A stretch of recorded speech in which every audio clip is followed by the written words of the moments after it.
এখন কি মিস করছো সেটা বলো দেখি। অনলাইন ক্লাসে কি মিস করছো, কোনগুলো মিস করতেছো?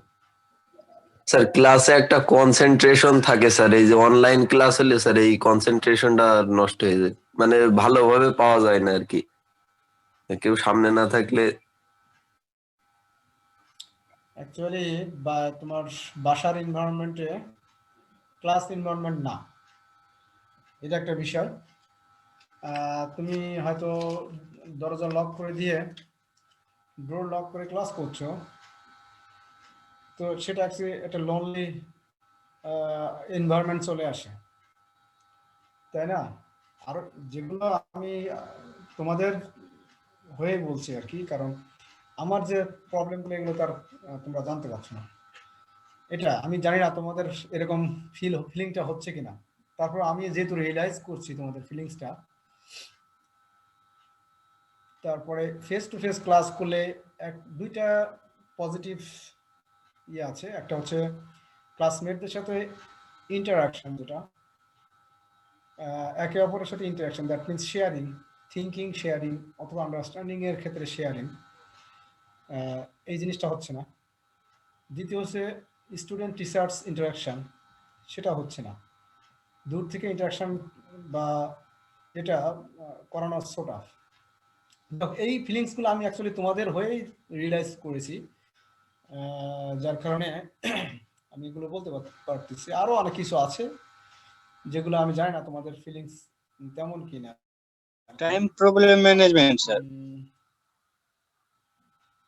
ক্যাম্পাসের এনভায়রনমেন্ট, বাসার এনভায়রনমেন্ট, উপযুক্ত শিক্ষার ক্ষেত্রে কিছুটা অন্তরায়, যদিও ক্যাম্পাসে অনেক থাকে, কিছু অন্তরায় থাকে, কিছু লিমিটেশনস থাকে, কিছু বাধা থাকে, তারপরে ক্যাম্পাসের পরিবেশটাই অন্যরকম। তো স্যার সামনে মাসে যদি আমাদের ক্যাম্পাস খুলে দেয় স্যার, অনলাইন ক্লাস বন্ধ হয়ে যাবে না? অনলাইন ক্লাস বন্ধ হবে না। বন্ধ হবে না বলতে, বন্ধ হবে একরকম, আর একরকম হবে বন্ধ হবে না। যেমন বন্ধ, theory class face to face চলবে, প্র্যাকটিক্যাল ক্লাস চলবে। তো আমি বলবো যে আজকের এই পোর্শনটা আমি ক্লাসে নিব না, আমি অনলাইনে নিব। তো সবার কাছে যেহেতু ডিভাইস থাকবে, সবাই অনলাইনে অ্যাটেন্ড করতে পারবে। সেটা হতে পারে অড টাইমে, অন টাইমে না, মানে ইয়ে ক্লাসগুলো, এক্সট্রা ক্লাসগুলো, অথবা দেখা যাচ্ছে সিলেবাস শেষ করতে হবে, আমি আমার এক্সট্রা ক্লাস নিব অনলাইন ক্লাসে। অথবা পরীক্ষার আগে সবার কিছু কোশ্চেন আছে, সো অনলাইনে আমি তাদের কোশ্চেনগুলো সলভ করব, বলে দিব। ঠিক আছে, এরকম হতে পারে। এখন এটা তো আমার পার্সোনাল ওপিনিয়ন, আমি জানি না ক্লাস শুরু হওয়ার পরে এরকম কোনো ইয়ে থাকবে কিনা। যাই হোক, আমি মনে হয় তোমাদেরকে পিডিএফ দিতে চেয়েছিলাম, কিন্তু আমি দিইনি, আমি ভুলে গেছিলাম। আমি এখন মনে আসছে, যখন এই তোমাদের ক্লাসের জন্য বসলাম, এখন মনে আসছে যে তোমাদের পিডিএফটা দেওয়া হয় নাই। যাই হোক, আজকে ক্লাসের শেষে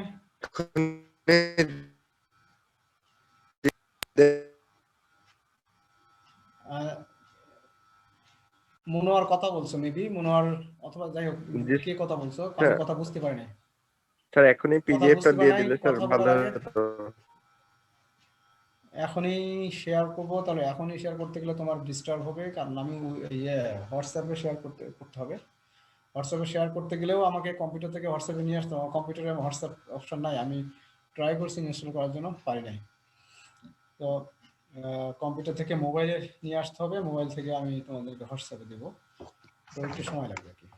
ঠিক আছে, আজকে দিতে পারবো। দেখি নেক্সট ক্লাস থেকে আমি চেষ্টা করব আর্লি পিডিএফটা দিয়ে দেওয়ার জন্য। একটা খাতা দাও তোমার, ওই দেখো রিমেতে একটা খাতা বেঁধে দাও।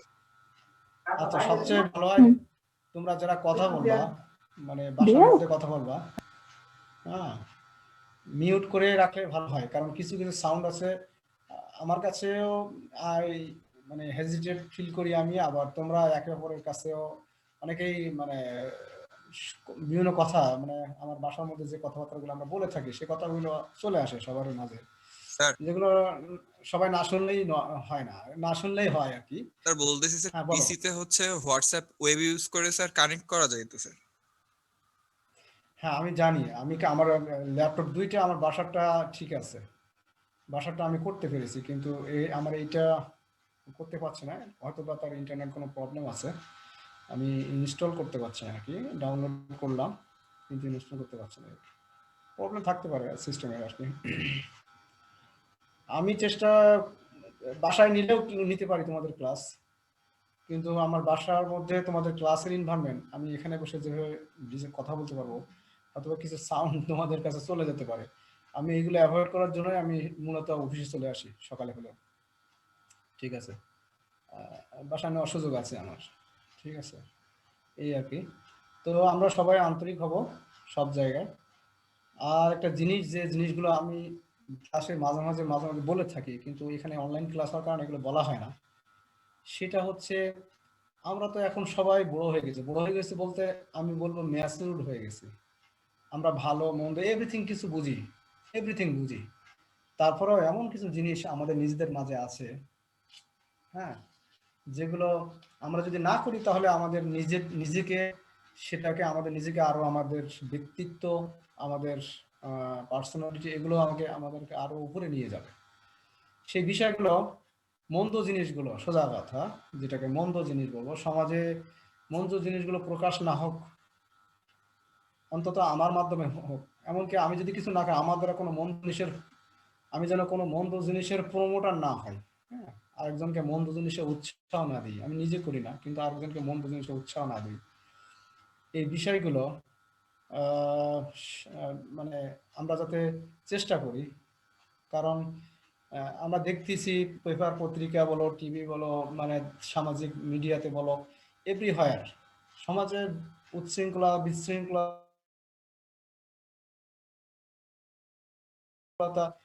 এমন ভাবে যদি অন্তত চেষ্টা না করি, বা আমরা নিজেরাই যদি পরিত্যাগ না করি, তাই সমাজ আরো অবস্থা খারাপ হয়ে যাবে। আমাদের জেনারেশন, তোমাদের জেনারেশন, এরপরে জেনারেশন আসবে, তারা কোথায় আসবে, কোন পরিবেশে তারা আসবে, তাদের ফিউচার কি হবে, এমনকি তোমাদের ফিউচার কি হবে, এটা আনসার্টেন। সো আমাদের সবাই চেষ্টা করতে হবে একটা সুন্দর পরিবেশ, একটা মানে সিকিউর পরিবেশ, সুন্দর পরিবেশ, সামাজিক বন্ধন বলতে পরিবার, প্রতিবেশী, সমাজে যত মানুষ বাস করে সবার সাথে একটা মিলেমিশে থাকার ভাব, এই বিষয়গুলো একমাত্র শিক্ষিতরাই করতে পারে। এখন আমরা তো সবাই শিক্ষিত এবং আরো এডুকেটেড হতে যাচ্ছি, তো সেক্ষেত্রে আমাদের খুবই জরুরি ভালোটাকে ভালো বলে মনে করা, বা ভালোটাকে মানুষের মাঝে ছড়ানো, নিজে তো করবই, আর মন্দটা যাতে সমাজে বেশি না ছড়ায়, মন্দটা যাতে সমাজে মানুষের মাঝে খারাপ মনে হয়, এটা আসলে খুবই জরুরি। কারণ এখন মানুষ মন্দটাকে সহজেই নিচ্ছে, এটা কখনোই হওয়ার কথা ছিল না। যত প্রকার মন্দ আছে এটা স্বাভাবিকভাবে নিচ্ছে। কেন স্বাভাবিকভাবে নিবে মানুষ? মন্দ কখনোই স্বাভাবিকভাবে নেওয়ার মতো নয়। এই বিষয়গুলো তুমি যদি নিজে রিয়েলাইজ করো, আমি জানি তোমাদের মধ্যে অনেকে আছে অনেক ভালো, আবার অনেকে আছো তোমরা এগুলো রিয়েলাইজ করো, আবার দেখা যায় যে অ্যাজ ইউজুয়াল এরকম মনে করো। মানে ম্যাক্সিমামই ভালো। তারপরেও আমরা সবাই চেষ্টা করব যে অন্তত আমাদের সমাজটাকে আমরা সুন্দর করি, আমাদের সমাজটা কলুষিত না হোক। এই বিষয়গুলো আসলে ক্লাসের ফাঁকে ফাঁকে আমি মাঝে মাঝে বলি। তো তোমাদের সাথে ফেস টু ফেস হওয়ার সুযোগ আমি জানি না, ফেব্রুয়ারি থেকে হয়তো খুলে দিবে, তখন দেখা হবে। তোমাদের সাথে দেখাও হয় না আমার ফেস টু ফেস, কারণ চেহারাও আমি দেখছি কিনা আমি জানি না, বা তোমরা আমাকে দেখছো কিনা আমার জানা নাই। তো অনেক সময় পার হয়ে গেছে, already more than 12 minutes per হয়ে গেছে। আমি এখন স্ক্রিনটা শেয়ার দিব তোমাদের।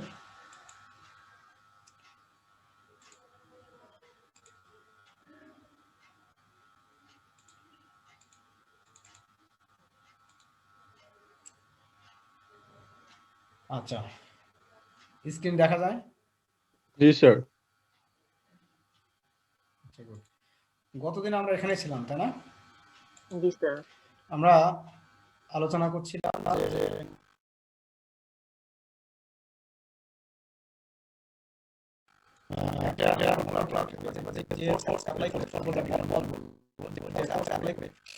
সেটাকে নিয়ে যাওয়া হয়, তো এই টানার সাথে যে মুভমেন্ট, এই মুভমেন্টটাকে আমরা বলি চার্জ। যেমন আমরা বলেছি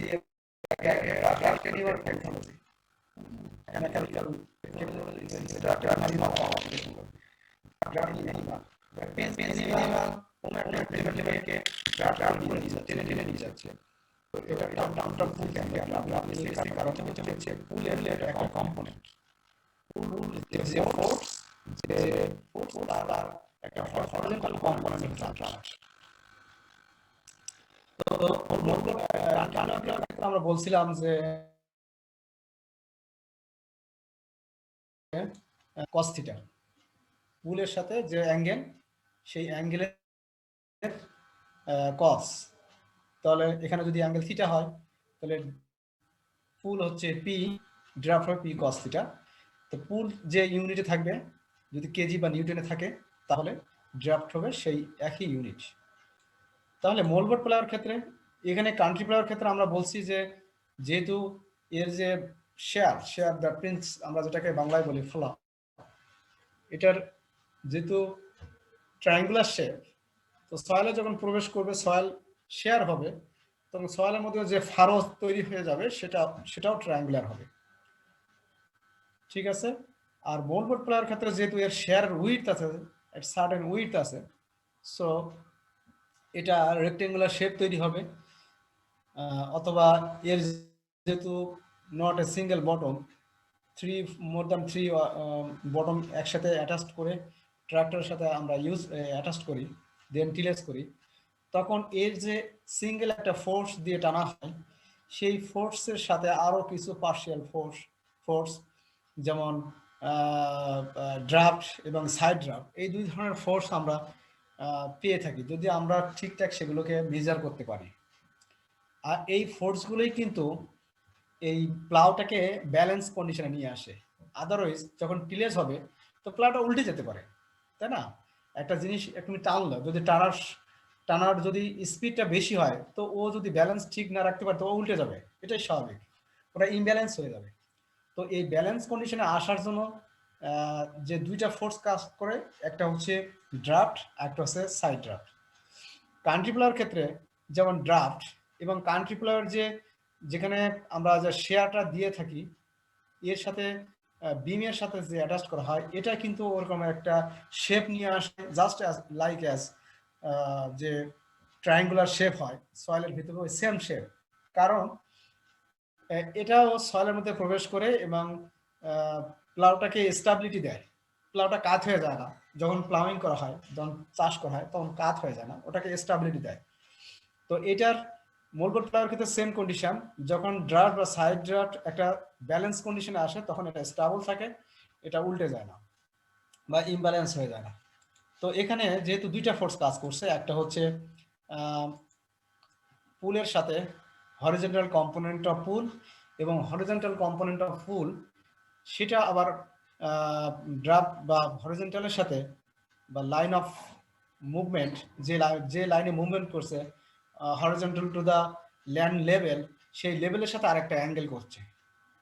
তো এই অ্যাঙ্গেল যখন করছে তখন আমরা টোটাল ড্রাফটটাকে আমরা বলছি, এখানে যদি পি হয় তাহলে P cos alpha cos beta, draft হচ্ছে P cos alpha cos beta.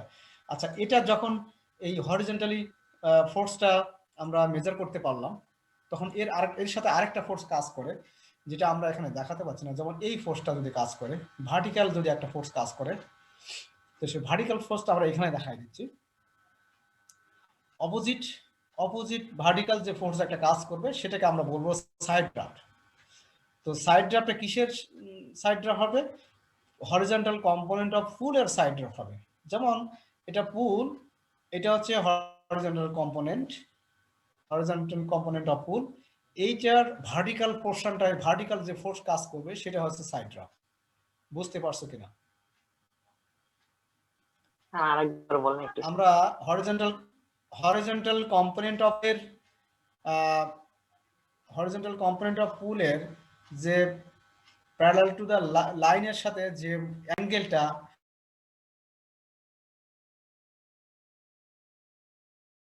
ওইটার ভার্টিক্যাল যে অ্যাঙ্গেলটা কাজ করছে, ভার্টিক্যাল যে ফোর্সটা কাজ করছে, সেটা হচ্ছে সাইড ড্রাফট।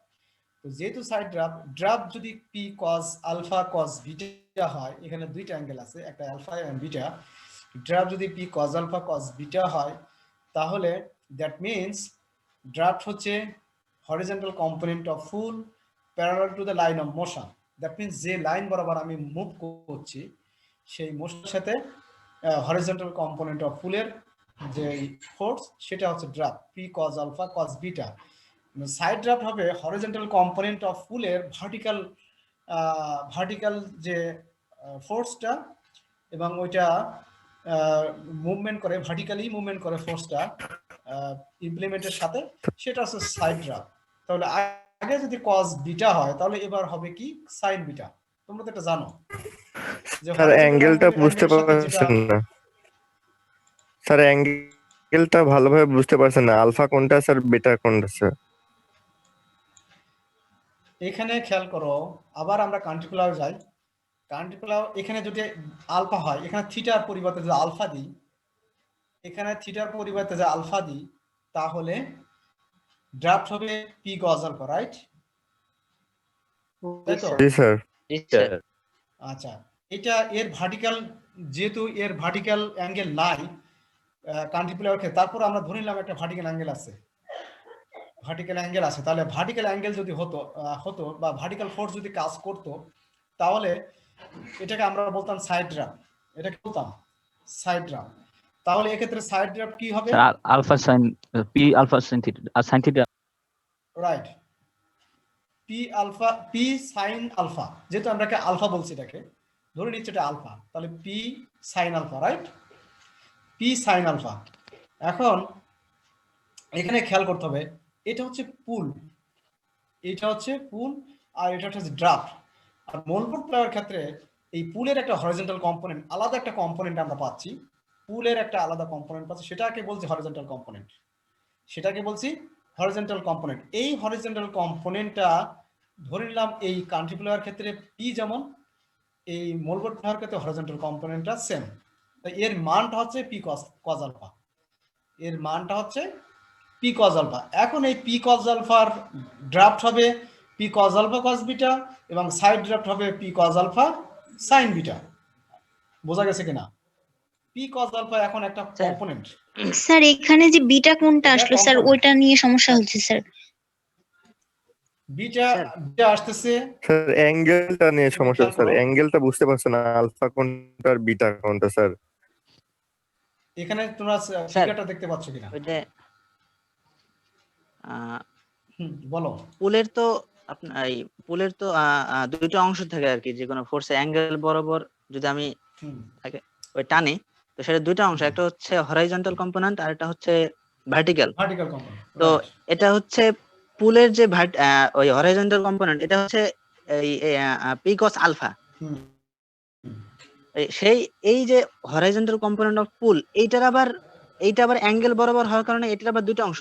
আচ্ছা, এটা দুটো অংশ আমি এই কারণে বলি, এখানে পুলের একটা কম্পোনেন্ট তৈরি হয়ে যাচ্ছে, যেহেতু রেক্ট্যাঙ্গুলার অবস্থা আছে। যে মোলবোর্ড প্লেয়ার একটা ফ্রেম থাকে, সেই ফ্রেমেরও কয়েকটা ফোর্স কাজ করে। একটা আছে পুলের যে ফোর্স, এটা তো আমরা সরাসরি ফোর্সটা অ্যাপ্লাই করি। এর সাথে আমি বললাম যেটা ব্যালেন্স কন্ডিশনে আনার জন্য আর দুইটা ফোর্স কাজ করে। তো এর হরিজন্টাল কম্পোনেন্ট অফ ফুল, এই পুলের একটা হরিজন্টাল কম্পোনেন্ট থাকে, সেইটার সাথে আমার ড্রাফট এবং সাইড ড্রাফটের সম্পর্ক। এখন এখানে পুলের সাথে কোনো সাইড ড্রাফটের সম্পর্ক নাই। জি জি, বুঝতে পারছো না? আমি তোমাকে বলি, এখানে বলি, দেখো আর একটু নিচে আসি আমি। এইটা যদি দেখো ওটারই ছবি, তো এটা যদি দেখো এই যে HCP, that means horizontal component of pull, এই এইচসিপিটা যখন তৈরি হচ্ছে এই ফোর্সটাকে কাজে লাগিয়েই কিন্তু হচ্ছে, এই মেন ফোর্সটাকে কাজে লাগিয়ে কিন্তু হচ্ছে।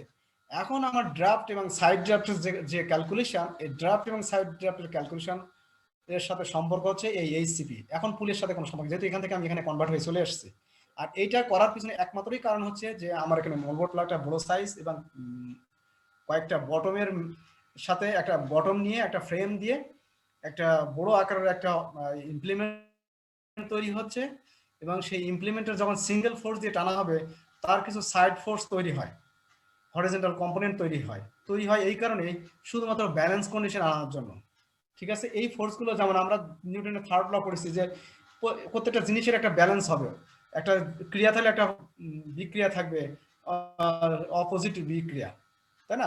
সমান অপোজিট, সেম কন্ডিশন। তো এর অ্যাঙ্গেল থাকার কারণে যখন আমরা ক্যালকুলেশন করে আসবো তখন এটার সাথে একটা ডিফারেন্স তৈরি হয়, এবং ডিফারেন্সটা নট সো মেনি ডিফারেন্স। ঠিক আছে, জি স্যার। এই জন্য কান্ট্রি প্লেয়ার ক্ষেত্রে যে সাইড ড্রাফট, এখানে দেখো if beta is equal to 0, if beta is equal to 0, that means এখানে ব্র্যাকেটে বলা আছে ফর কান্ট্রি প্লাও। তো বিটা ইজ ইকুয়াল টু 0 হলে তাহলে ড্রাফট কি হবে? বিটা ইজ ইকুয়াল টু 0 হয় তাহলে ড্রাফট কি হবে? এখানে আমি একটু ইয়ে করছি, ড্রাফট কি হবে? ড্রাফট হবে পি কজ আলফা। হ্যাঁ রাইট স্যার তার মানে স্যার বিটাটা এরই অংশ, ব্যালেন্স আনার জন্য আমরা বিটাটাকে এখানে ধরে নিচ্ছি। রাইট। তো এটা মোলবোর্ড ফ্লার কিন্তু হবে না, যখন এর মান 0 হবে অ্যাঙ্গেল, এই বিটা অ্যাঙ্গেলটার মান 0 হবে, তখন আমরা চলে যাব কান্ট্রি প্লাওয়ে। চলে যাব কোথায়? Country plough. এবং কান্ট্রি প্লাওয়ে কোনো সাইড ড্রাফট নাই, যেহেতু কেন সাইড ড্রাফট নাই? যেহেতু বিটার মান 0, যেহেতু বিটার মান 0 সেহেতু কান্ট্রি প্লাওয়ে কোনো সাইড ড্রাফট নাই। ঠিক আছে, সো এখানে বলা যায় angle of pool with the direction of travel is 0, angle of pool with the direction of travel 0। এটা হচ্ছে কিসের ক্ষেত্রে? যখন কান্ট্রি প্লাও বিটা অ্যাঙ্গেল নাই, বিটা অ্যাঙ্গেল নাই, দ্যাট 0 মানে নাই। ঠিক আছে, তো এই হচ্ছে অবস্থা। তাহলে সাইড ড্রাফটের ডেফিনেশন আমরা যদি দেখি, side draft is the horizontal components of pool is CP perpendicular, that means vertical, perpendicular to the line of motion, unit same। তো এই হচ্ছে ড্রাফট, সাইড ড্রাফট। না স্যার, ওই হরিজন্টাল কম্পোনেন্ট অফ পুলের আনুভূমিক অংশটা হচ্ছে আমাদের এই ড্রাফট আর কি, রাইট। এই আর হচ্ছে উলম্ব অংশটা হচ্ছে সাইড ড্রাফট। রাইট, এটা তো হ্যাঁ, এটা ঠিকই আছে, যার যেটা যেভাবে বুঝতে চাও সেভাবে ঠিক আছে। এই হচ্ছে অবস্থা। তো আমরা বিশেষ করে যখন মোলবোর্ড প্লে আসবো তখন সবসময় মনে রাখবো যে হরিজন্টাল কম্পোনেন্টটা পুল যখন আমি পেয়ে যাব, তখন পুলের সিঙ্গেল পুলের আর সাথে আমার কোনো আর চিন্তা করার কোনো দরকার নাই, কারণ আমার তখন যে রিলেশনটা তৈরি হবে হরিজন্টাল কম্পোনেন্ট অফ ড্রাফট এবং সাইড ড্রাফটের, এই পুলের সাথে আর কোনো সম্পর্ক থাকবে না। ঠিক আছে, আরেকটা আমরা স্পেসিফিক ড্রাফট বা ইউনিট ড্রাফট, এটা বুঝতে পারবে। সেটা হচ্ছে unit draft is the unit cross section। এখন বুঝতে পারছো, টিল মানে চাষ করার পরে সয়েলের কন্ডিশন, সেটাকে বলা হচ্ছে টিল, সেটাকে বলা হয় টিল ক্রস সেকশন। আমি আগে বলছি যে according shape size of implement soil অ্যানালাইসিসে একটা শেপ তৈরি হয়, ট্রায়াঙ্গুলার শেপ তৈরি হয়,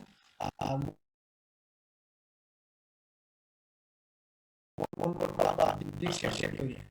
তো স্পেসিফিক ড্রাফট ইউনিট ড্রাফট হবে, draft particle cross section. Draft তো একটা আমরা পেয়ে যাচ্ছি উপর থেকে, আমরা জানি ড্রাফট, এবং divided by draft divided by এই যে ক্রস সেকশন তৈরি হবে, সেই ক্রস সেকশন এরিয়া, ক্রস সেকশনটা যদি সেন্টিমিটার করা হয়, তাহলে ড্রাফট যদি কেজি হয় তাহলে ইউনিট ড্রাফট বা স্পেসিফিক ড্রাফট হবে কেজি পার সেন্টিমিটার স্কয়ার।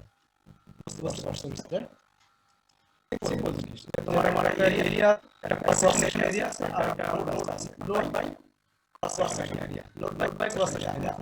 ক্রস সেকশন এরিয়াটা যদি কানে হলে আমরা প্লাস মিস করে তাহলে শব্দ হবে, সরি রেক্ট্যাঙ্গুলার ট্রায়াঙ্গুলার শেপ।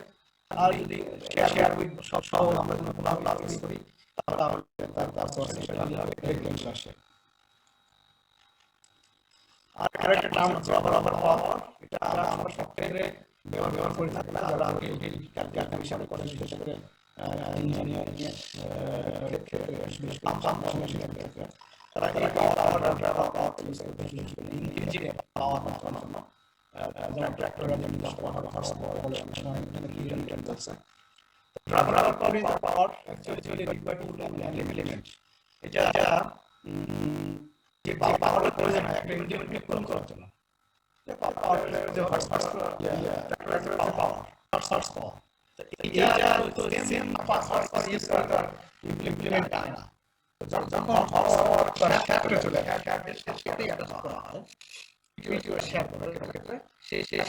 চলে আসে তখন তার হঠাৎ করে পরিবর্তন কমে যায়, কারণ পাওয়ার ট্রান্সমিশন করে, যেমন ইলেকট্রিসিটি যদি একটা সার্টেন অ্যামাউন্ট অফ ইলেকট্রিসিটি তুমি সাপ্লাই দাও তাহলে যত দূরে যাবে ওর রেজিস্ট্যান্সটা পাওয়ারটা বেড়ে যায় এবং ভোল্টেজটা কমে যায়, তাই না? সো সেম কন্ডিশন তোমাকে তুমি যদি অনেক দূরে দৌড়াও তাহলে হয়তো 10 মিনিট দৌড়ে দৌড়াতে পারবে, আর যদি অনেক শর্ট ডিসটেন্স দৌড়াও তাহলে হয়তো তুমি 15 মিনিট দৌড়াতে পারবে। তো দ্যাট মিন্স তোমার একটু আগে থাকবে, শক্তিটা একটু বেশি থাকবে অল্প জায়গায় সবার ক্ষেত্রে অবস্থা। সো আমরা যে পাওয়ার অ্যাকচুয়ালি ইউজ করছি টু ফুল এনি ইমপ্লিমেন্ট, এবং সেটার স্পিড যদি কনস্ট্যান্ট হয়, এমন না যে আমরা স্পিড কমিয়ে দিচ্ছি বাড়িয়ে দিচ্ছি, কনস্ট্যান্ট স্পিড হতে হবে এক্ষেত্রে, তাহলে সেটা হচ্ছে ড্রপার পাওয়ার। জাস্ট এই ইকুয়েশন জানলে হবে। এখানে ড্রাফট হচ্ছে কিলো নিউটনে এবং এস হচ্ছে forward speed kilometre per hour. এই টার্মগুলো যখন আমরা ইউজ করব, যদি অঙ্ক আসে তাহলে এই সেম ইউনিট তোমাকে ইউজ করতে হবে, আদারওয়াইজ কিন্তু অঙ্ক হবে কিন্তু মিলবে না আর কি, যে এক্স্যাক্টলি অ্যান্সারটা আসবে না আর কি। এরপরে এখানে প্রবলেম দেওয়া আছে, এটা গত দিনের সেই প্লাউটা এখানে থাক আসলে। তাহলে এখানে আমরা একটা প্রবলেম আমি একটু আলোচনা করি, দেন ফেস টু ফেস যখন ক্লাস হবে আমি প্রবলেমগুলো নিয়ে আলোচনা করব। তবে প্রবলেম সহ আমি দিব, তোমরা চেষ্টা করবা, যদি কেউ চেষ্টা করে সুন্দর করে ছবি উঠাবা। আমি হোয়াটসঅ্যাপের এটা ওপেন করে দিব সব ফরওয়াল, তবে শুধুমাত্র ক্লাসের বাইরে আমরা সেখানে যাতে কোনো ডিসকাস না করি। তোমরা অঙ্ক করে আমার ছবি তুলে ওখানে হোয়াটসঅ্যাপে দিতে পারো, দিলে আমি দেখতে পাবো যে কে দিছে। হ্যাঁ, সেটা তাহলে যদি ভুল হয় তাহলে আমি তোমাদেরকে কারেকশন করতে পারবো, অথবা দেখা যাচ্ছে যে আমি একটা অঙ্ক করে দিলাম, করে তোমাদের ওখানে দিলাম, তোমরা দেখতে পেলো। তো সেটা পরে, আগে তোমরা করার চেষ্টা করবে। যেমন is using 4 into 41 centimeter moldboard plow at 6.5 kilometer per hour. The overlapping and turning time loss is 10% and 10% respectively. Calculate the field efficiency. আমরা field efficiency equation পড়েছি যে effective field capacity divided by theoretical field capacity multiplied by 100, সেটা হচ্ছে field efficiency, তাই না? তাই তো? হ্যাঁ, তোমরা একটু থিঙ্ক করো যে এক্ষেত্রে আমরা থিওরিটিক্যাল ফিল্ড, তাহলে আমাদের যেহেতু ফিল্ড এফিসিয়েন্সির আমরা ক্যালকুলেশনটা জানি, সো থিওরিটিক্যাল ফিল্ড ক্যাপাসিটি বের করতে হবে আর ইফেক্টিভ ফিল্ড ক্যাপাসিটি বের করতে হবে। থিওরিটিক্যাল ফিল্ড ক্যাপাসিটি আমরা সহজে বের করতে পারি, আর ইফেক্টিভ ফিল্ড ক্যাপাসিটি যখন বাইর করব তখন আমাকে কনসিডার করতে হবে লস, টার্নিং টাইম লস এবং ওভারল্যাপিং লস। এই দুটো লস যখন আমি কনসিডার করবো তখন ইফেক্টিভ ফিল্ড ক্যাপাসিটি আমি পেয়ে যাব। তো ইফেক্টিভ ফিল্ড ক্যাপাসিটি পেয়ে গেলে আমি সহজেই ফিল্ড এফিসিয়েন্সি বের করতে পারছি। তার আগে এই জিনিসটা আমাদেরকে বোঝা দরকার, 4 into 41 সেন্টিমিটার মোল্ড পড়াও, এটা বলতে তুমি কি বুঝাইছো? 4 into 41 centimetre, what does it mean? Sir দৈর্ঘ্য কোণ প্রস্থ স্যার? স্যার এরিয়া, ক্ষেত্রফল স্যার। হ্যাঁ ক্ষেত্রফল। জি স্যার। আর কেউ বলবে? এখানে এখানে এখানে দৈর্ঘ্য গুণ প্রস্থ আমরা জানি, এই ক্ষেত্রফল যেটা আমরা বলি এরিয়া, তাই তো? Area must be not a single unit, a square unit, right? If it area, then it should be centimeter square হতো, right? Centimeter square হতে হবে। So এখানে only centimeter, so you need to think like simple distance. CR area. Sir হ্যাঁ, যে চারটা ফলা ছিল sir, চারটা ফলার স্যার 41 সেন্টিমিটার করে স্যার। ও আচ্ছা, exactly, very good. এটা আসলে 4 বটম এবং প্রত্যেকটা বটমের যে শেয়ারের উইথ যে কাটিং এডজ, সেই কাটিং এডজ এর ডিসটেন্স হচ্ছে 41 সেন্টিমিটার, ঠিক আছে? তো এটা হচ্ছে 4 into 41, আমি যে 4 into 41 না দিয়ে আমি যদি এখানে লিখে দিই 4 bottom 41 centimeter moldboard plow, then you have to multiply like this, 4 multiplied by 41, বুঝতে পারছো? That means with of plow, with of, তাই তো? উইথ অফ ইমপ্লিমেন্ট পেয়ে যাবো। এখানে দেখো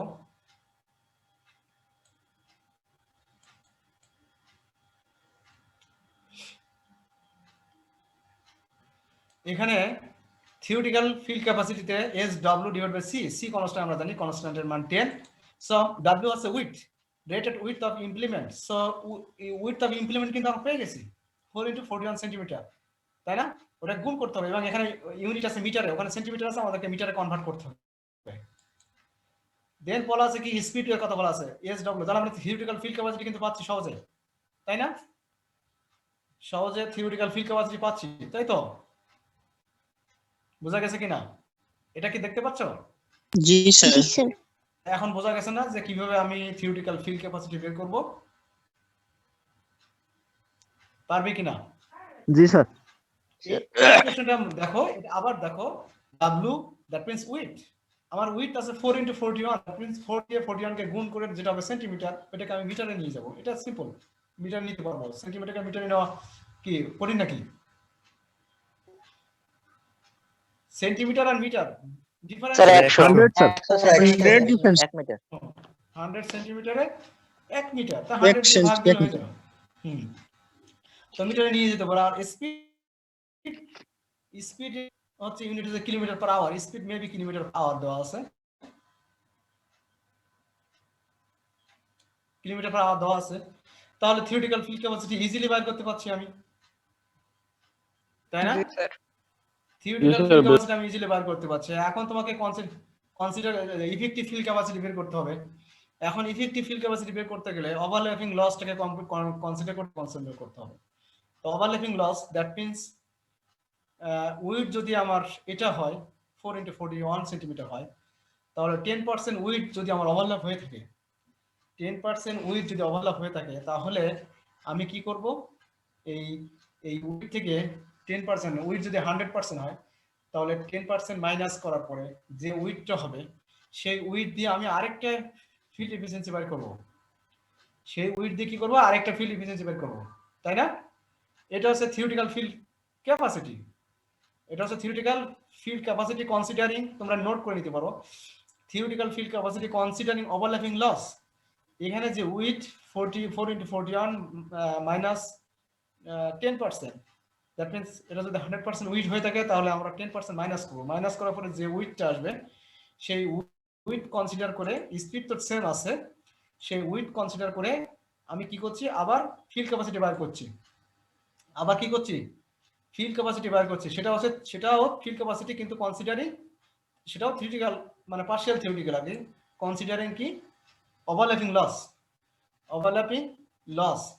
এখন ওভারল্যাপিং লস বাইর করার পরে, ওভারল্যাপিং লসটা বুঝলাম না, একটু আবার বলবেন। ওভারল্যাপিং লস তো এর আগেই বুঝেইছি আমি ক্লাসে। যেমন যদি 100% এখানে বলা আছে, দেখো আমি তোমাদের দেখাচ্ছি, এই 30 সেন্টিমিটার যদি উইডথ থাকে কোনো ইমপ্লিমেন্টের, তাহলে 2 ল্যাপে কত সেন্টিমিটার হচ্ছে? 60 সেন্টিমিটার। এটা বাদ দিলাম, আমি ধরে নিলাম টোটাল 2 ল্যাপে আমার 100 সেন্টিমিটার, 100 সেন্টিমিটার। তাহলে 10% যেহেতু, তাহলে আমার 10% লস হলে আমার অ্যাকচুয়াল উইডথ হবে কতটুকু? 90 সেন্টিমিটার, রাইট? তো এরকম আমার বিষয়টা এখন বুঝতে পেরেছো। এরপরে দেখো, আমি যে ফিল্ড ক্যাপাসিটিটা পেলাম, সেই ফিল্ড ক্যাপাসিটির সাথে আমি থিওরিটিক্যাল অপারেটিং টাইম বের করতে পারবো। থিওরিটিক্যাল অপারেটিং টাইম হচ্ছে 1/ফিল্ড ক্যাপাসিটি। তো এটা কনসিডারিং ওভারল্যাপিং লস, সরাসরি থিওরিটিক্যাল ফিল্ড ক্যাপাসিটি দিচ্ছে না। ওভারল্যাপিং লসটা যেহেতু আমি কনসিডার করে ফেলছি, দেন আমি সেখান থেকে থিওরিটিক্যাল অপারেটিং টাইম পাচ্ছি। তো থিওরিটিক্যাল অপারেটিং যখন পাচ্ছি, তখন আমি অ্যাকচুয়াল টাইমটা বের করব। অ্যাকচুয়াল টাইমটা কিভাবে হবে? Theoretical operating time plus loss. আমার লস হচ্ছে কত পার্সেন্ট? 10%। 10%। হ্যাঁ, 10%। তো 10% যখন লস হবে, এই টোটাল এই থিওরিটিক্যাল অপারেটিং টাইমের সাথে 10% যদি আমি মাল্টিপ্লাই করি, তাহলে একটা কিছু সময় আমি পাবো, সেই সময়টা এর সাথে যোগ করতে হবে। এখানে খেয়াল করতে হবে, আগে আমরা বিয়োগ করেছি, আর এবার কি করছি? যোগ করছি। কেন যোগ করছি? আগে লসটা কি করছি? বিয়োগ করেছি, 100 থেকে 10 বিয়োগ করেছি, তাই না? জি স্যার, ওভারল্যাপিং লস। এখন যোগ, হ্যাঁ, ওভারল্যাপিং লসটাকে বিয়োগ করেছি। এখন যোগ করছি কেন? টাইমটা স্যার ওভারল্যাপিং এর সময় বেশি লাগবে, যেহেতু বেশি হচ্ছে, সেহেতু টাইম যেহেতু এক্সট্রা টাইম লাগতেছে, সেহেতু যোগ করতে হবে। তাহলে সেটা সম্পূর্ণ টাইমটা বের করছি। হ্যাঁ, সম্পূর্ণ টাইমটা। তো এখন দেখো, অ্যাকচুয়াল টাইমটা পেয়ে গেলাম, অ্যাকচুয়াল অপারেটিং টাইমটা পেয়ে গেলাম। এই অ্যাকচুয়াল অপারেটিং টাইম থেকে আমি এই ইকুয়েশনটা ইউজ করে, অ্যাকচুয়াল অপারেটিং টাইম ইউজ করে, এই ইকুয়েশনটা ইউজ করে কি আমি ইফেক্টিভ ফিল্ড ক্যাপাসিটি পেতে পারি কিনা? একই সূত্র, এখানে থিওরিটিক্যাল অপারেটিং টাইম ছিল, তাই এটা হয়েছে theoretical field capacity, and effective actual operating time that means effective operating time, তাই তো? তাহলে ইফেক্টিভ অপারেটিং টাইম যদি আমি দিয়ে এই সেম ইকুয়েশন ইউজ করি, তাহলে আমি ইফেক্টিভ ফিল্ড ক্যাপাসিটি পাচ্ছি। তাহলে ইফিসিয়েন্সি আমরা পেয়ে যাচ্ছি ইফিসিয়েন্সি ইকুয়েশন ইউজ করে। ঠিক আছে, তোমরা চেষ্টা করো, আমি পরবর্তীতে তোমাদেরকে আরো হেল্প করব যাতে তোমরা অঙ্কটা পারো। ঠিক আছে, এখন আমার অল্প কিছু সময় আছে, এই সময়টা আমি নতুন একটা চ্যাপ্টার শুরু করব, স্যার যেটা কিছু অঙ্ক একটু যদি হোয়াটসঅ্যাপে আপনি একটু দিয়ে দিতেন সমাধান করে, তাহলে খুব ভালো হতো স্যার। আমি যে অঙ্কটা বুঝিয়েছি এই অঙ্কটা তোমরা আগে করো, দেন জি স্যার। ইনশাআল্লাহ তোমরা ওটা হোয়াটসঅ্যাপের একজন আমি ওপেন করে দিব ফর শর্ট টাইম, তোমরা অঙ্কটা করো আর যে কোনো সময় চেষ্টা করো। আমি আজকে আর ওপেন করব না, আমি একদিন সময় দিচ্ছি। স্যার পিডিএফটা দিয়ে দিলে ভালো হতো। পিডিএফটা জি স্যার, আমরা এই পিডিএফটা দেওয়া দরকার। আজকে আমি চেষ্টা করব, আজকে উইদিন সন্ধ্যার মধ্যে আমি দিয়ে দেবো, বা এখানে থাকতে থাকতে আমি দিয়ে দেওয়ার চেষ্টা করব। হ্যাঁ, তো আমি একটু সময় নিলাম আর কি। আর কালকে বৃহস্পতিবার, কালকে বিকালে আমি ওপেন করে দিব হোয়াটসঅ্যাপ। হ্যাঁ, কালকে দুপুরে পরে আমি ওপেন করে দিব, সন্ধ্যা পর্যন্ত থাকবে। এর মধ্যে তোমাদেরকে সাবমিট করতে হবে যে করতে চাও। ঠিক আছে, আমি শর্ট টাইম দিচ্ছি, কারণ তোমরা যদি চাও লং টাইমও দিতে পারি, কিন্তু গ্রুপে অন্য কিছু, এই পড়ালেখার বাইরে কোনো কিছু তোমরা শেয়ার করতে পারবে না। বুঝতে পারছো কিনা? ঠিক আছে, এখন তাহলে আমি স্যার ওখানে কি কোনো প্রশ্ন থাকলে করা যাবে? অবশ্যই প্রশ্ন, আমি যদি সুযোগ পাই তোমাদের কোশ্চেনে অ্যানসার করবো ইনশাআল্লাহ। আর যদি না পারি তাহলে ক্লাসে এসে ওই কোশ্চেনে অ্যানসার করতে পারবো আর কি। ঠিক আছে, আচ্ছা এখন হচ্ছে আমি তোমাদেরকে যেটা শুরু করব সেটা হচ্ছে, আমি একটা ক্লোজ করে নিই।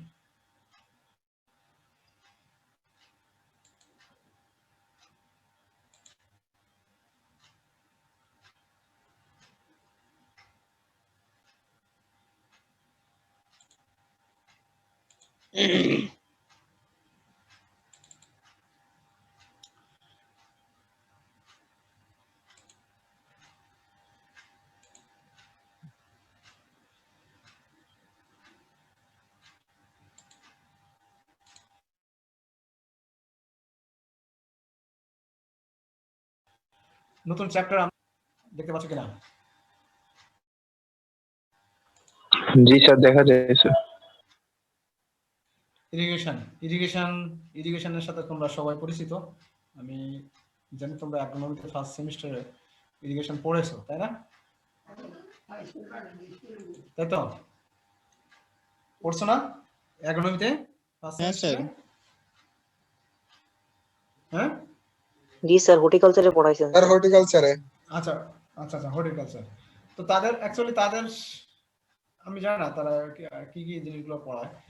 আমাদের ইরিগেশন আমরা যে ইরিগেশন নিয়ে আলোচনা করব সেটা টোটালি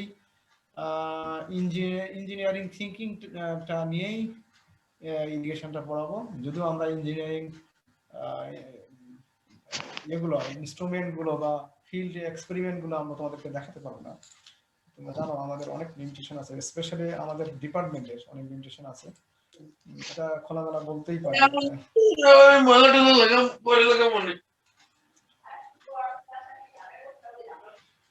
আমাদের সচেতন হতে হবে। তোমরা আসলে কেউ সচেতন না, সচেতন না বলতে কি, হঠাৎ অনেক সময় আনমিউট থাকে, তো যদি কোনো কথা বলতে হয় অবশ্যই মিউট করে নিয়ে কথা বলবে, দ্যাট মিনস ভুলে যাও।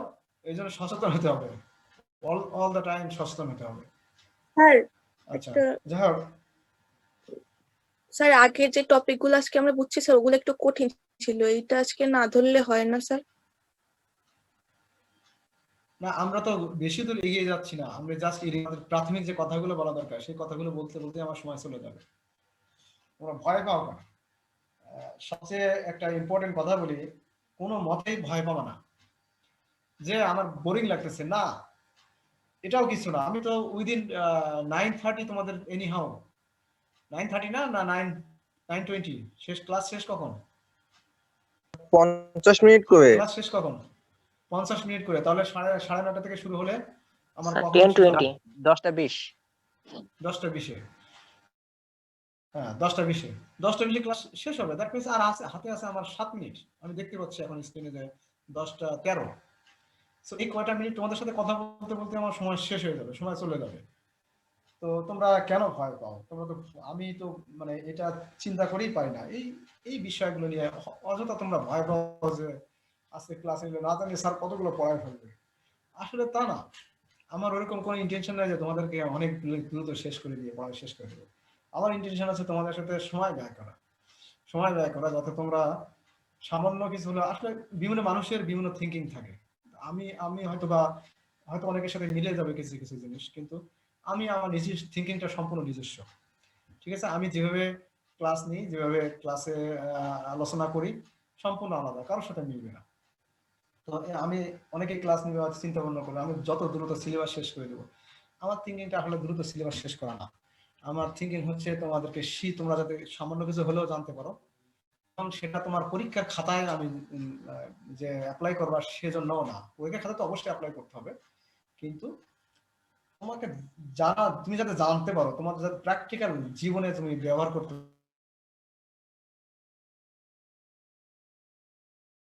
প্র্যাকটিক্যাল জীবনে যাতে এটা কাজে লাগে। যেমন ভালো চাকরি করবে সেখানে থাকবে, আবার কেউ চাকরি করবে না কিন্তু তার ব্যক্তি জীবনে সে হয়তো একটা ফার্ম করে। এখন সব পার্সোনালি সব মানে মানুষগুলো সব নিজস্ব উদ্যোক্তা তৈরি হয়ে যাচ্ছে। এখন ফার্ম আছে, মানুষ চাকরি বাকরি বাদ দিচ্ছে, আস্তে আস্তে এরকম হয়ে যাচ্ছে। আরো কত কি করতেছে। তো ব্যক্তি জীবনে যখন তোমার মানে চলে আসবে, তখন কিছু কিছু জিনিস কাজে লাগবে। সেই জিনিসগুলো যাতে তোমরা এখন আন্ডারস্ট্যান্ডিং আসে, ওয়েল আন্ডারস্ট্যান্ডিং হয়, সেটা আমি চিন্তা করি। ঠিক আছে, সময় কিন্তু চলে গেছে। তো আমি যেটা বলছিলাম, ইরিগেশন হচ্ছে অন্যান্য ডিপার্টমেন্ট, বিশেষ করে এগ্রিকালচার আর ইঞ্জিনিয়ারিং কিন্তু একটু ডিফারেন্ট থিংস। বাট এগ্রিকালচারাল ফিল্ডে আমি প্রথমেই বলেছি সংজ্ঞায়, এগ্রিকালচারাল ফিল্ডে engineering application must. Without engineering application you can not produce any agricultural production. তুমি এগ্রিকালচার প্রোডাকশন তুমি কোনো মতেই প্রডিউস করতে পারবে না, প্রফিটেবল হবে না যদি তুমি ইঞ্জিনিয়ারিং প্রিন্সিপালটা অ্যাপ্লাই না করো। তো হর্টিকালচার, ইরিগেশন,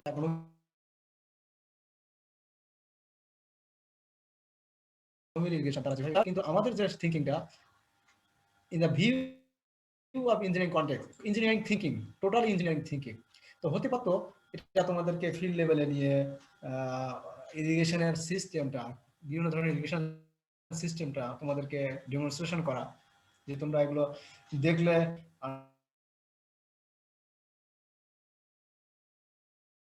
আরো খুব পাকা হবে। আমাদের যেহেতু নাই, তবে আমি চেষ্টা করবো কিছু কিছু জিনিস, লেটেস্ট জিনিস দেখানোর। এমনি ট্রেডিশনাল ইরিগেশন তোমরা দেখে আসছো, ট্রেডিশনাল ইরিগেশন, সেগুলো নিয়েও আলোচনা হবে। আর কিছু লেটেস্ট জিনিস, এখন আমাদের অনলাইন সিস্টেম আছে, অনলাইনে আমরা হিউজ ইরিগেশন সিস্টেম দেখতে পাচ্ছি, মানে আপডেটেড ইরিগেশন আমরা বলতে পারি। এখনকার লেটেস্ট ইরিগেশন সিস্টেমগুলো আমরা দেখতে পারি। অন্তত আমরা ভিডিও বা স্টিল পিকচার দেখেও তো শিখতে পারবো, তাই না? তো আমি চেষ্টা করব সর্বোচ্চটা তোমাদেরকে দেওয়ার, সর্বোচ্চ এবং যতটুকু সম্ভব দিব। অনেক লিমিটেশন থাকে। আর বিশেষ করে আমার ডিপার্টমেন্টে তোমরা জানো আমি এখন মানে একা, ডিপার্টমেন্টে আর কেউ নাই। এখন আমাদের আরো দুজন শিক্ষক ছিলেন, ওনারা বাইরে, দেশের বাইরে। তো আর কোনো শিক্ষক নাই। নট অনলি শিক্ষক, আমাদের ভালো lab facility, space, lab facilities বলবো না, আমাদের যথেষ্ট ইনস্ট্রুমেন্ট এবং এটা ওটা আছে তোমাদেরকে ডেমনস্ট্রেশন করার জন্য। কিন্তু ল্যাবের স্পেস না থাকার কারণে, আমার স্পেস না থাকার কারণে আমি সেগুলোকে ডেমনস্ট্রেশন করা আমার জন্য টাফ হয়ে যাচ্ছে। আমার যথেষ্ট ইনস্ট্রুমেন্ট আছে তোমাদেরকে দেখানোর জন্য, বিশেষ করে প্র্যাকটিক্যালি কিভাবে কাজে লাগানো হয় সেগুলো, কিন্তু স্পেস নাই। এগ্রিকালচার একটা বিশাল ফ্যাকাল্টি। তো এগ্রিকালচার ইঞ্জিনিয়ারিং এর জন্য স্পেস আমি জানি না কেন কম, যেহেতু আমার কোনো এখানে হাত নেই, চেষ্টা করেও পাওয়া যায় না। তারপরেও এই লিমিটেশনের মধ্যে দিয়ে আমি চেষ্টা করব তোমাদেরকে ইঞ্জিনিয়ারিং এর যেসব জিনিসগুলো একটা ক্রপের জন্য, ক্রপ প্রোডাকশনের জন্য দরকার, সেগুলো তোমাদেরকে টু দ্য পয়েন্ট জানানো। তো ইরিগেশন সম্পর্কে সবাই জেনে আসছো। ইরিগেশন আমরা জানি বাংলা টার্ম হচ্ছে সেচ, তাই তো? এখন তোমাদের যে সেচ তোমরা জেনে আসছো, ওই সেচটার সংজ্ঞাটা আমি একটু জানতে চাই, ওই ইরিগেশন সংজ্ঞাটা একটু জানতে চাই। তোমাদের কেউ কেউ কি বলবে আমাকে?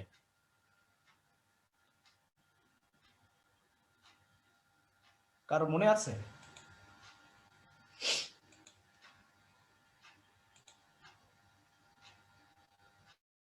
তোমরা কি আছো জি স্যার। জি স্যার, মনে নেই। না চলে গেছো? মনে নাই? বাংলায় হ্যাঁ স্যার বাংলা তো আলটিভি শুনবো। স্যার পানিতে মাটিতে যখন পানির ডিফিসিট হয় স্যার, তখন স্যার ফসলের ক্ষতি হয় স্যার। আর এই ফসলের ক্ষতিটা পূরণ করার জন্য আর যাতে নিউট্রিয়েন্ট গুলো অবজর্ভ করতে পারে স্যার, এই জন্য পানির ময়েশ্চার লেভেলটা বাড়াইতে হয়। আর তখন স্যার যখন প্রাকৃতিক ভাবে পানি না পাওয়া যায়, তখন কৃত্রিম ভাবে আমরা যে পানি দেই সেটাই স্যার সেচ। গুড, এই তো সেম সেম ডেফিনেশন আমার এখানে আছে। তো হয়তো ডেফিনেশনটা অন্য হবে, কিন্তু একই জিনিস।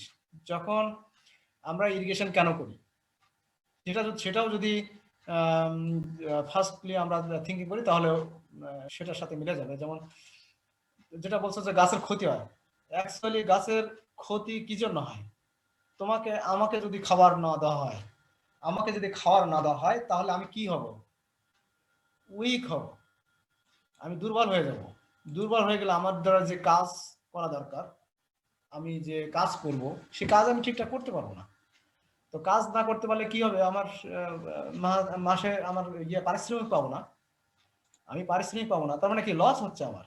তো একটা গাছকে গাছ যখন নিজের খাবার নিজে তৈরি করে, তা গাছকে কেউ খাবার দেয় না। আমাদেরকে কি করতে হয়? তার নিউট্রিয়েন্ট দিতে হয়, আর নিউট্রিয়েন্টের খাবার তৈরির জন্য ওয়াটার দরকার হয়। আমরা জানি সংশ্লেষণের মাধ্যমে কি করে, ফটোসিনথেসিসের মাধ্যমে কি করে গাছ খাবার তৈরি করে।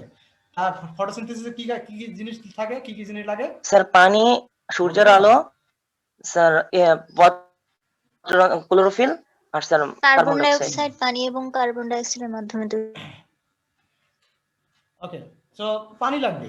সো আমি যদি ঠিকঠাক পানি না দিই, যদি সয়েলের প্লান্টের ময়েশ্চার ডিফিসিয়েন্সি হয়, সয়েলের মধ্যে ময়েশ্চার নাই, তাহলে সে ঠিকঠাক খাবার প্রস্তুত করতে পারবে না। আর যখন খাবার প্রস্তুত করতে পারবে না, তাহলে সে খাওয়া তার কমে যাবে। আর খাওয়া কমে গেলে কি হবে? আমাদের টার্গেট হচ্ছে তার কাছ থেকে কাজ নেওয়া, প্রোডাকশন।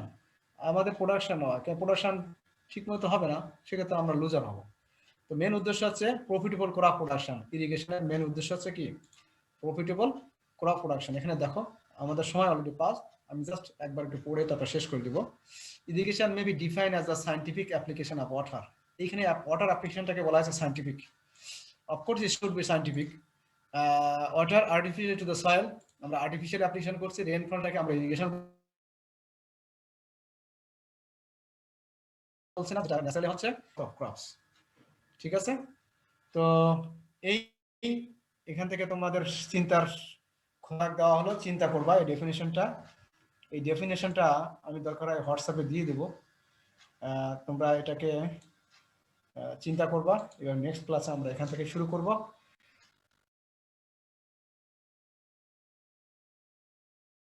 আপ টু দিস তোমরা সবাই ঠিক আছে? আসসালামু আলাইকুম। আল্লাহ হাফেজ। স্যার আসসালামু আলাইকুম।